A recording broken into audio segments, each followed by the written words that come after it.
ஜிடியை தோற்கடிச்ச மும்பையை நாங்க ஜெயிச்சிட்டோம், இப்ப நாங்க ஜிடியை தோற்கடிக்க முடியாதா அப்படிங்கிற ஒரு நினைப்போட போயிருப்பாங்க சிஎஸ்கே. ஆனா ஜிடி வந்து சிஎஸ்கே தோற்கடிச்சிட்டாங்க. இதுக்கு காரணம் என்னன்னு பார்த்தோம்னா, மும்பையில் நம்ம எப்படி சொல்றோம், ஒரு கேப்டன்ஷிப்போட ஒரு டாக்டிக்கல் மூவ் தான் சில பிரச்சனைகளை வந்து ஒரு டீமுக்கு தோல்வியே கொடுக்கும். அதாவது ஒரு கேப்டன் தான் காரணம் அந்த டீமோட வெற்றிக்கும் தோல்விக்குமே.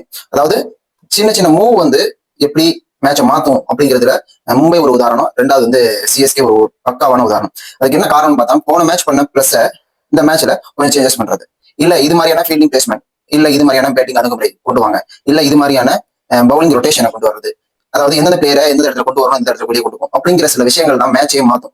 ஏதாவது ஒரு மேட்ச்ல தான் ஒரு பிளேயரா இண்டிவிஜுவலா மேட்ச் எடுத்து போவாங்க. அதாவது மும்பை வந்து திலக் வர்மா ஒரு மேட்ச் பெர்ஃபார்ம் பண்ணாரு, அப்புறம் அவர் வந்து அதோட கேப்டனோட இன்ஃபுளுன்ஸ் இருக்கு, பட் அவருடைய இண்டிவிஜுவல் பெர்ஃபார்மன்ஸ் வந்து ஒரு டீமை வெற்றி கொண்டு போச்சு. ஆனா அதே மாதிரி தான் சில கேப்டனோட பங்களிப்பும் நிறைய ஒரு வெற்றி தொழிலை இருக்கு. அது மாதிரி தான் சென்னை வந்து லாஸ்ட் மேட்ச் தோத்ததுக்கான காரணம் நம்ம சொல்லலாம். என்னன்னா ஃபர்ஸ்ட் விக்கெட் விட்டுட்டாங்க, ஓப்பனிங் பார்ட்னர்ஷிப்ல ஒரு கன்சிஸ்டன்சி இல்ல, அது ஒரு காரணம். அவர் பெர்ஃபார்ம் பண்றது கிடையாது. சஞ்சு சாம்சன், ருத்ராஜ் கைக்வாட், ருத்ராஜ் கூட விளையாண்டாங்க, ஆனா அவர் ரெண்டு பால் தான் விளையாண்டுட்டே இருந்தார். அது உங்களுக்கு டிராபேக்கா இருந்தது. ஏன்னா அவருமே தப்பு சொல்ல முடியாது, விக்கெட்டுகள் 3-4 விக்கெட் விழுந்துச்சு. அப்படி இருக்கும்போது அவர் வந்து மேட்ச் கொண்டு போறதுக்கான வழிகளை பார்த்தாரு. அது மட்டும் இல்ல, இம்பாக்ட் பிளேயரா சர்ஃப்ராஸ் கான அப்பவே கொண்டு வந்துட்டாங்க. ஏன்னா கீழே 4-5 பிளேயர்ஸ் பேட்டர்ஸ் இருக்கும்போது எதுக்கு நீங்க இம்பாக்ட் சப்பா அந்த இடத்துல கொண்டு வரணும்? இப்ப லாஸ்டா கூட இம்பாக்ட் சப்பை இறக்கிக்கலாம். இப்போ ஒரு 7 விக்கெட் 6 விக்கெட் போயிடுச்சு அப்படின்னு பார்க்கும்போது இம்பாக்ட் சப்பை இறக்கிக்கலாம். ஆனா ஏன் 3வது விக்கெட்டே உங்களுக்கு சர்ஃப்ராஸ் கான இறக்கணும் அப்படிங்கிற கொஸ்டின் இருக்கு. அவர் வந்ததுனால சௌத்ரி வந்து முகேஷ் சௌத்ரி வந்து ஒரு பவுலிங்கான வாய்ப்பு கிடைக்கல. ஏன்னா அவர் வந்து இம்பாக்ட் சப்ளையரா வந்து முகேஷ் சௌத்ரி வந்திருப்பாரு.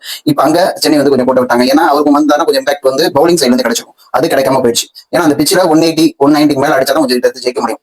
அப்படி இருக்கும்போது 158 தான் அடிச்சாங்க 20 ஓவருக்கு. அது 162 அடிச்சு ஜிடி வந்து நார்மலா கம்ஃபர்டபுளா சேஸ் பண்ணி வின் பண்ணிட்டாங்க. அது முக்கியமா பாக்குறது வந்து சாய் சுதர்சனோட ஒரு 87. அவர் இதுக்கு முன்னாடி 100 போட்டிருந்தாரு.